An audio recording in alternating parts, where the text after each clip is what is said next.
Hey everyone, welcome back to T250 TV, Archard Talk episode 3. I am Benit Hibasba. We are happy to have you. So today we are diving into a powerful and essential topic about early child development and mental health that every parent, educator, doctor, every human being should care to learn about. And I'm joined by brilliant Sabrina, who is a young publisher, author in ScholarRx Brick, titled the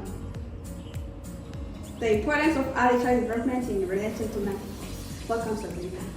Thank you, Benit. Thank you for having me. I'm honored to be here. So as Benit had said, my name is Sabrina Gwiza, and today we'll be discussing about my brick. All right. We are very much happy to have you. Could you briefly introduce yourself and what inspired you to create this brick, and especially about this topic of early child development and mental health? Okay, so I'm a fifth-year medical student at UGHE. I'm in my senior year of clinical rotations, and I think maybe shining more light into my UGHE journey.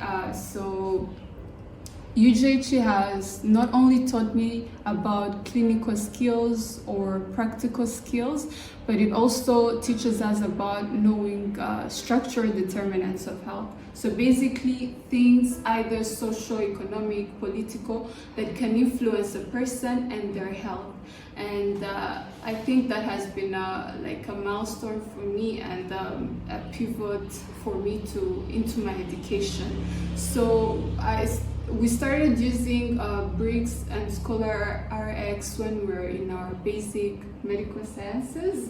That's when we first learned about them. They would help structure these complicated topics into more understandable topics using maybe flashcards, case scenarios. And when we reached our clinical years, some of our colleagues started publishing these bricks, and so it inspired me and maybe let me also feel that I could also publish a brick.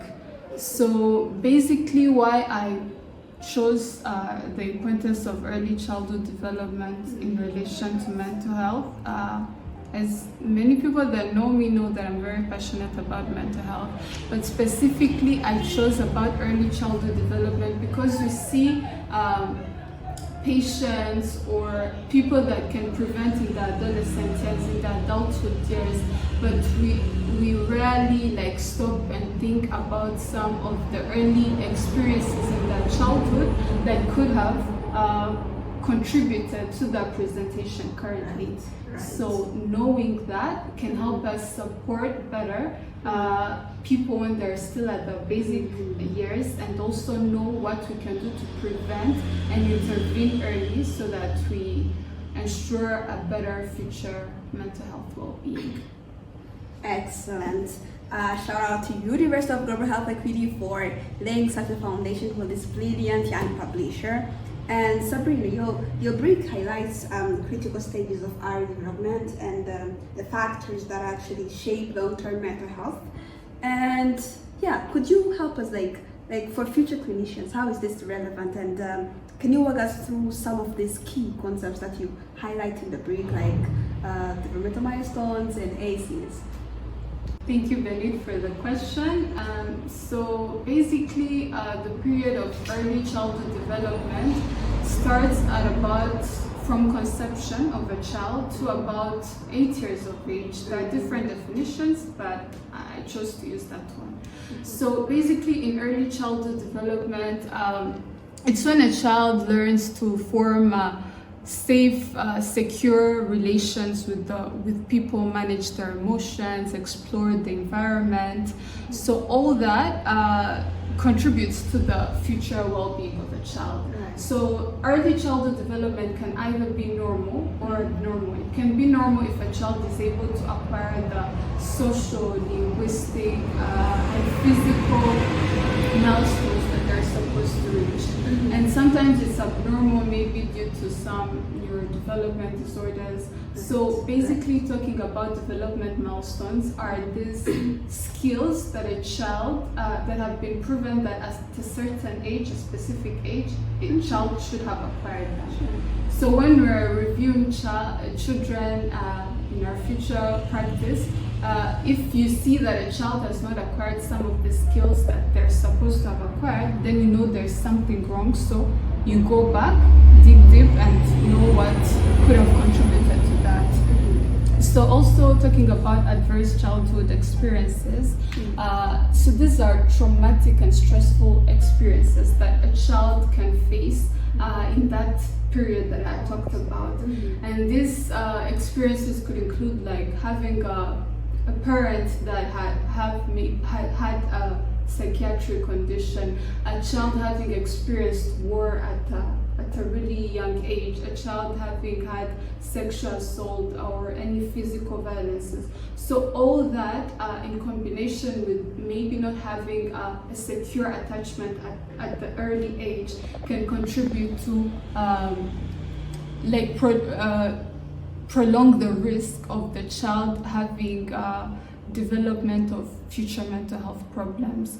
So knowing that helps us also know what you can do to prevent it. So this brick wasn't just about like knowing the academic things, but knowing what is essential. Like if we know this, how can we educate better parents, educate better anyone that's watching this, so that they could help prevent this at an early age for a child to grow more safely and securely.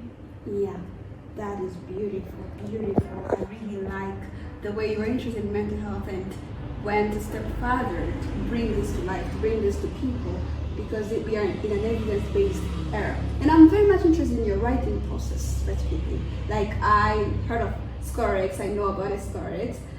It encourages learners to have this self-driven approach, and also has this centered high yield content. So how did you approach writing your break to keep it both educational and engaging?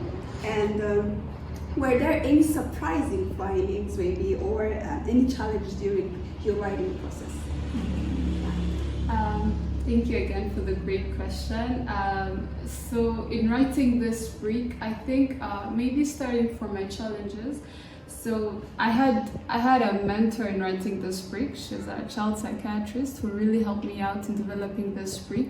So like when I was showing her the review of the brick, she would like tell me that there are books about each subtopic that I had chosen, and like I had compiled it into very short sentences. So she would say that that must have been complicated, and it was like taking all those big topics and compiling them into really short lines or paragraphs so that it could still be engaging to the audience. I think that was like the complicated thing. But other than that, it was a really insightful and learning experience for me to write this brick. So it was also my first time knowing about adverse childhood experiences. Oh, wow. Yeah, it was, and also about protective and risk factors as I talk in my brick. So maybe also talking about those protective and risk factors. So if we encounter a child that has maybe experienced family hardships, bullying back in childhood, and we experienced another child that has had a secure attachment, strong parents that like support the child. So you can feel that those children, even in their growing up and their future mental health well-being, those like they will be different because they experience things that are different. So it doesn't necessarily mean that if a child experiences those hardships, those events that are traumatic at an early age, it directly means that they'll develop a future mental health problem. But there are an increased risk compared to those that had a more safe childhood.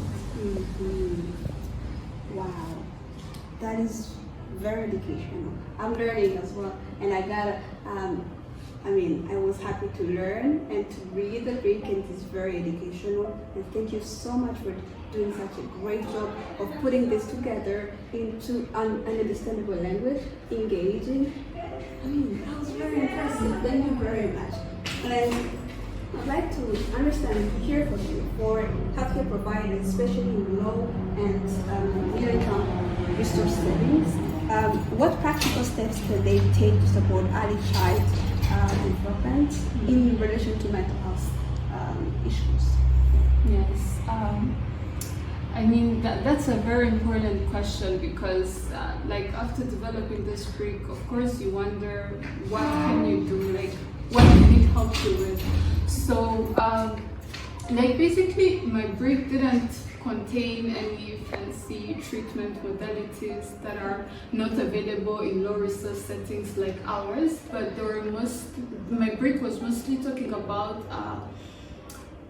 things that we need to learn about early childhood development in relation to mental health, like how can we prevent it. So at the end of my brick, there's a section that talks about a way forward. So basically what we as future mental health providers, or not even mental health providers, but healthcare practitioners in general, what they can do to prevent that and intervene early. So it had 3 sections, the first one being the perinatal period. So in the perinatal period, parents are at risk of having depression. So if the parental mental health well-being is affected, it also can lead to the child's mental health well-being being affected. So knowing that early and knowing the parents have a problem, we address that early can help also the child prevent the development of those future mental health problems. So, and when I talk about parents, I'm not only saying about mothers, because we're most commonly knowing that there's postpartum depression, and we think this is only for mothers, but it can also affect fathers. So if maybe we're in antenatal care following up our patients, instead of just checking the ultrasounds, all that, but also know how their mental health well-being is, so that if there is a problem, we can address it. The other part is the attachment relationship, as I talked. It's really crucial that in that early childhood span, that a child is able to form a secure attachment with the primary caregiver. So forming that can also act as a protective factor. And parents need to know this, and we are the ones who are supposed to counsel them about it. So telling them, basically educating them about all this. And the last part is co-parenting. So I think we're also more used to knowing that mothers are the ones that should have a better relationship with their children. Yes, because they carry them and all that, but also having the bond together shared by the mother and the father, and co-parenting together, showing the child that helping nurture and develop that child can help act as a protective factor, and we need to educate parents about that. I like that male involvement in this child care. It really hits. And thank you very much for doing that. Yeah, and we are so much happy to have you. And as we wrap up this discussion, this very brief discussion, because there was a lot to unpack, that was a very beautiful brief to actually go through. What is one powerful takeaway you want our viewers and everybody who's going to watch this video to take? And there are some female medical students who want to do educational videos or articles. What's your advice to them? Okay, so as we wrap up, I think the key message that I would like everyone to have is knowing that the early childhood period is really crucial, and a lot of things could be prevented by just acting in that period. So like knowing the importance of that, knowing what we can do, knowing what we cannot do, like knowing those ACEs, early childhood adverse experiences, knowing the protective and risk factors, like knowing them could also help us advise and console parents better, so that all that could be avoided. So that would be my key takeaway. And maybe like on advising my fellow colleagues, medical students just like me, in developing that. So I think I guess the first thing is to get out of your comfort zone. I think that was also what inspired me for starters, because it really took a lot for me to do that. And another thing is also like seeing the topics that are less researched on, that there's still a large gap regarding them, topics that are not well documented. So knowing those topics and trying to shine more light on them could really help a lot in our world and as future mental health providers.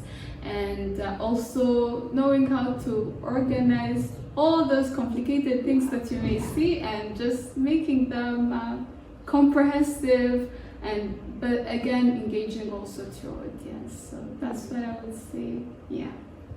Thank you so much.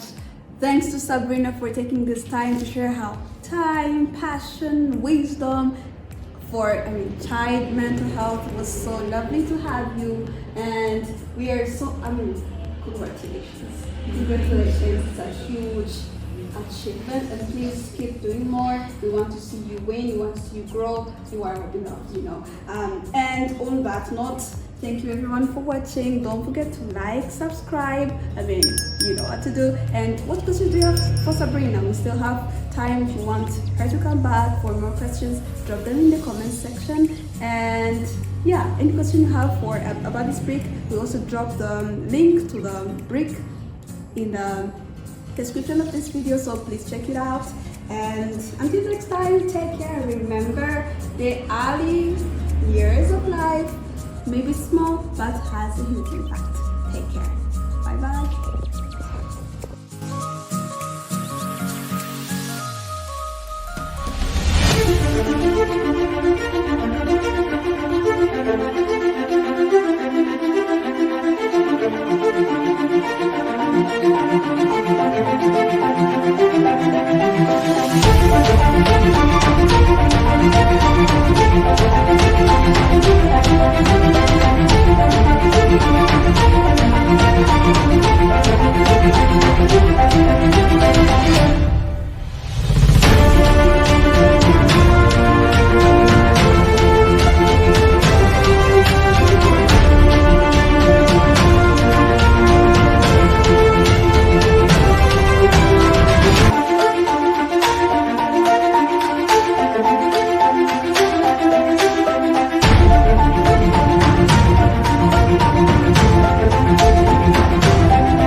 Hello everyone, T250 TV welcomes you to the Archard Talk